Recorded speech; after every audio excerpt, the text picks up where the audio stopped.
Hi, welcome back to my beginners tutorials. I am going to do a little bit of a townscape today.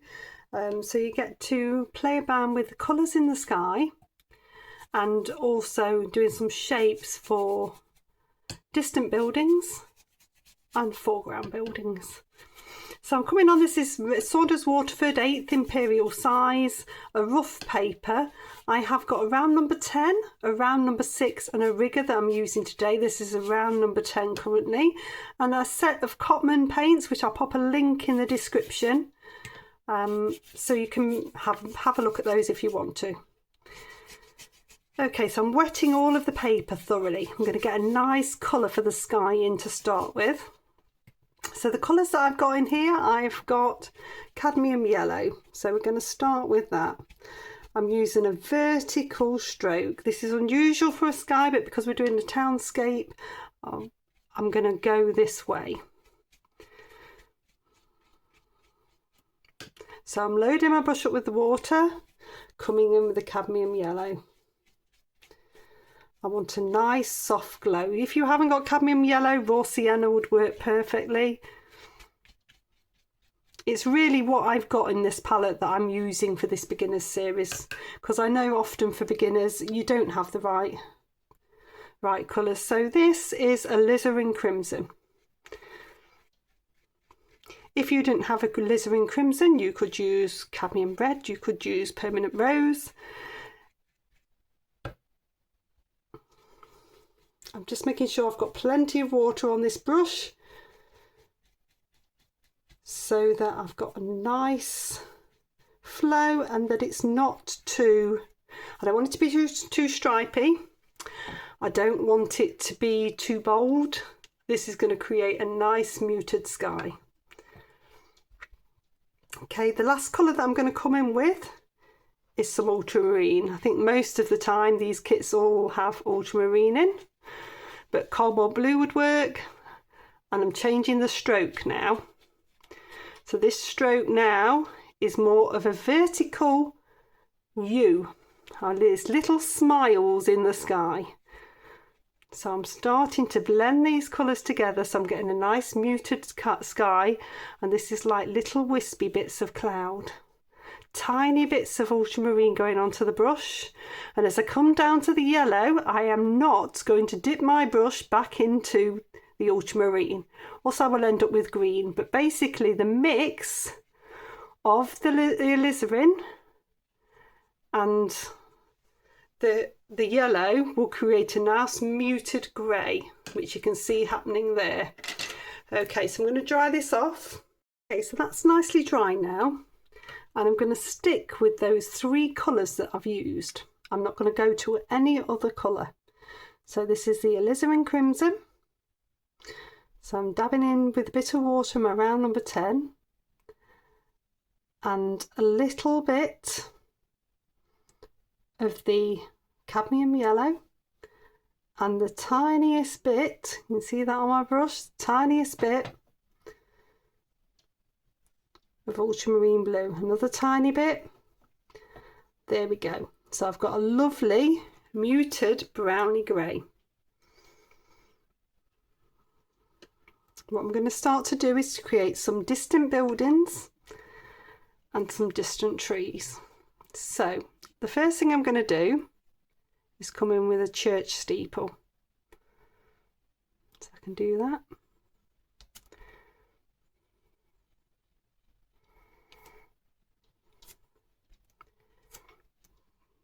Nice and controlled with your brush.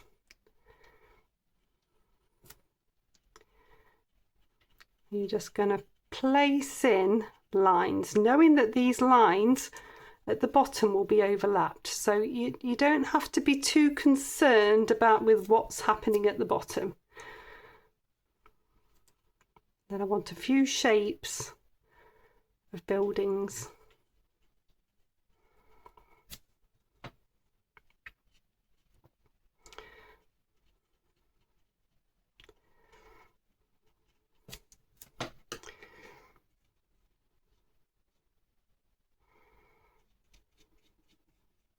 So we're just making up a roof line basically. It could just all be squares if you wanted. It would still work. Taller buildings occasionally do help. An odd chimney will help. Just an odd dash for a chimney. Just remember the scale, that you don't really want to go higher than the church.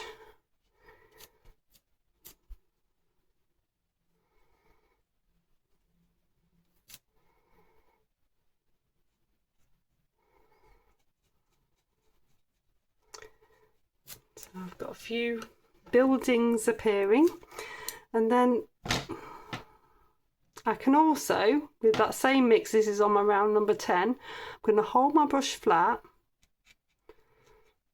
and just scrape the surface of the paper. So this is giving me a tree, distant tree, and I'm just pulling down through so that I'm starting to create some branches within that. Okay, I'll dry that one off. Okay, so that's nicely dry, and into this same mix now I need to make it darker and stronger. So I'm going to take a little bit more of the alizarin crimson and a little bit more of the ultramarine, so that's making it a darker, it's like an aubergine colour. It's a really nice colour in fact. So I'm going to start to now bring in some bigger roof lines, so you can use whichever brush you want. So I'm going to just use my round number 10 to get the base in, then I'll pop a little bit of detail. You need to make sure that you're covering up any of these bottom lines, so you've got to come over those.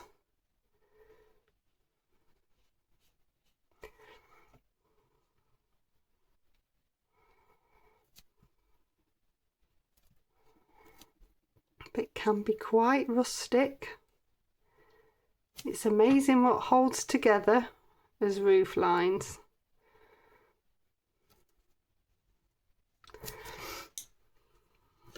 Dip in with my round number 6 now. So I might create a chimney here, chimney here. So I'm looking at the edges all the time. If I need to neaten up an edge, I can neaten one up. I'll stick a chimney there. This was supposed to be square, so we'll make it a bit squarer. We'll have a chimney in here. You can see how that's starting to come together as you've got that distant lot and then you've got this darker lot. Okay, so what I then want to do is just very carefully come along this bottom edge with a tiny bit of water. We don't want a huge amount, because a huge amount will then watermark it all the way up. But what I want to do is just soften that a little bit in. It doesn't matter if it watermarks a little bit, because we're going to come back on with some darker trees. Okay, I'm going to dry that off.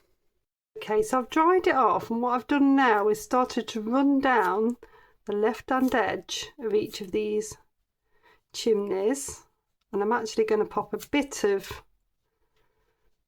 shadow. So this extra layer of colour is just giving it a little bit more detail. So as we're coming forward, we're getting more and more detail. So this is just going to give us an extra dimension. So you can see there I've got roofs that are working both ways. You've got tone there.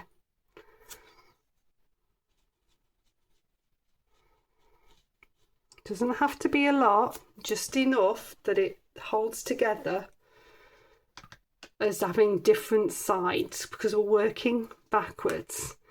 Okay, so now I need a darker colour again. So each time I'm taking more and more ultramarine in. So I've got a really, really dark purple there. If I dab a bit of the cadmium yellow into it, it's still those same 3 colours, and a bit more of the blue, I've gone super dark. Then what I want to do now is to create that next layer, and this layer is going to be foliage for the trees or hedges. It's basically covering up the element of detail. In fact, we should go to a bigger brush, make it quicker. Just going to dab in, make sure I've got plenty of this colour on the brush.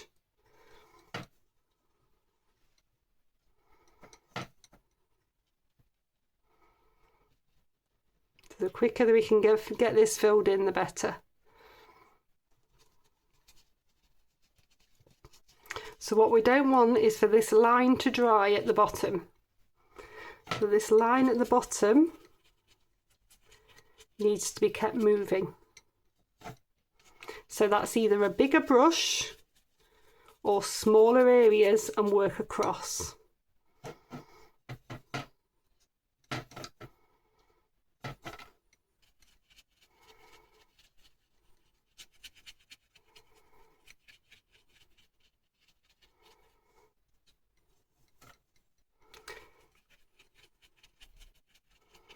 So this is giving us a nice dark base.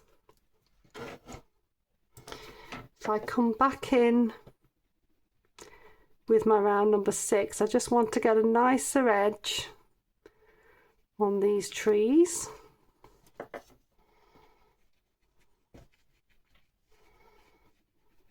And we've got a nice base there. You can break through and create some darker bits of trees. So you've still got that lovely seeing through element there.